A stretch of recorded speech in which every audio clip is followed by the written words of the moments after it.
The interesting thing is, Trump's never had an alcoholic drink, never had a cigarette, and never taken drugs. Three big pluses, I would imagine, for any person in their 70s in terms of their general health. And despite the fact he likes fast food and so on, and doesn't really overly exercise outside of golf, maybe not entirely surprising that he's not in bad shape. No, absolutely. The doctor who's reported on his condition is slightly unusual. He says he's exceptionally well. Most doctors would say the test is satisfactory.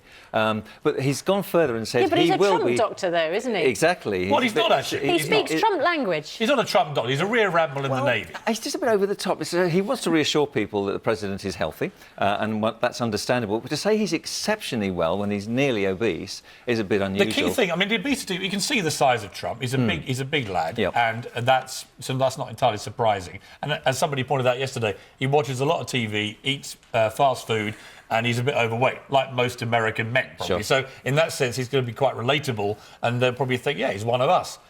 The interesting thing to me was the cognitive report. Because a lot of speculation since the Michael Wolff book in particular, that Trump is basically slightly mad, that he's got, dementia issues and so on. There were some pictures, weren't there, of him having a drink of water and he had to hold it with two hands, which people had wondered whether that said something about his But he got 30 out of 30 on the cognitive report. How significant is that? Well, look, we have an equivalent to their assessment. We call it the mini mental health state examination. And there's a series of simple questions and answers. For example, I'm going to give you an address now and ask you in a few moments what that address is. Let's say 11 Chesterfield Road, Kingston. And we're going to get you to recall that in a few moments. But I would, ironically, one of the tests would be who's the president, who's the Prime Minister of the country. He should know that. You'd be surprised if he didn't. Where do you live? The White House. He's going to know that. So 30 out of 30 on simple questions like that. You'd be amazed if he didn't get 30 out of 30.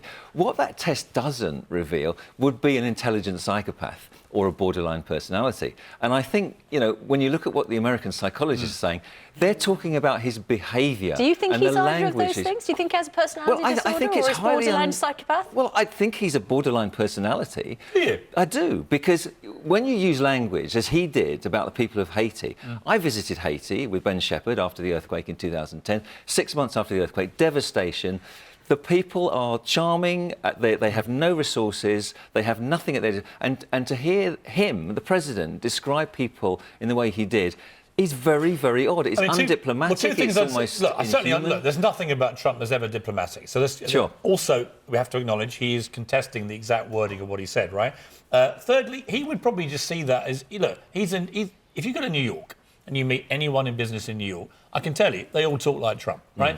They are fast-talking, they're pretty offensive, they don't really care what they say. I think Trump is trapped in that world of being a New York real estate guy, and he's finding it quite hard to morph into Mr. Presidential. But it doesn't justify what he says. No, but is it good? And does he learn from his mistakes? I'm not sure it makes him a psychopath. No, I'm not saying for a minute he's a psychopath. I'm saying he's a borderline personality disorder. Because the language he used and the fact that he doesn't seem to mind how much hurt and offence he causes, and he doesn't seem to learn from that.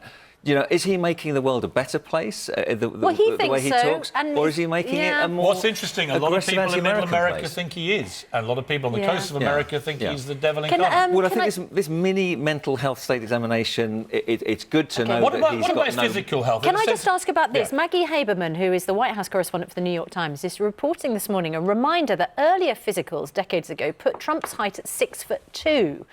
He's now reported to be 6'3".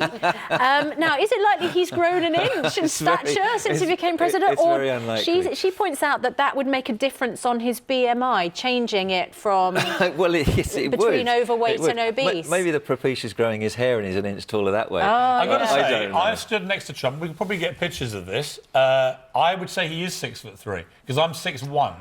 And I think he is... He's grown in stature. He's going to love that. Although the hair can be a good inch. And, of course, it would improve the BMI, you're right. Final question on it. On the health, the Rear Admiral said he was going to fight him with diet and exercise. He said the president's keener on the diet bit, not the exercise. If you were advising a 71-year-old guy with the results that he's had, what is the more important thing, diet or exercise?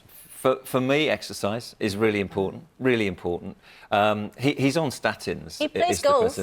Plays golf every week. Yeah, you know that ruins a good walk. Well, golf is a 4.5 mile walk. Better than nothing, right? See, of course it is. Of course it is. Yeah. I mean, Obama used to run. Blair used to run, play tennis. And I think it's good. And Putin keeps fit. I think exercise is really important at any age. I think it's much better than any prescription. So to take statins and eat burgers all day, it doesn't cancel out the bad effects of the diet. We've got a picture of me and Trump. So I'm 6'1". Yeah, you can't really tell there from the camera. He looks 6'2" in that picture. Well, I don't know actually, because the top of his head is not in the frame properly. He could be 6'3", he could be 6'2". Do you remember the address? 11 Chesterfield Road, Kingston. Well done. Nice. Did you remember the address? 38 I did. 38 I did.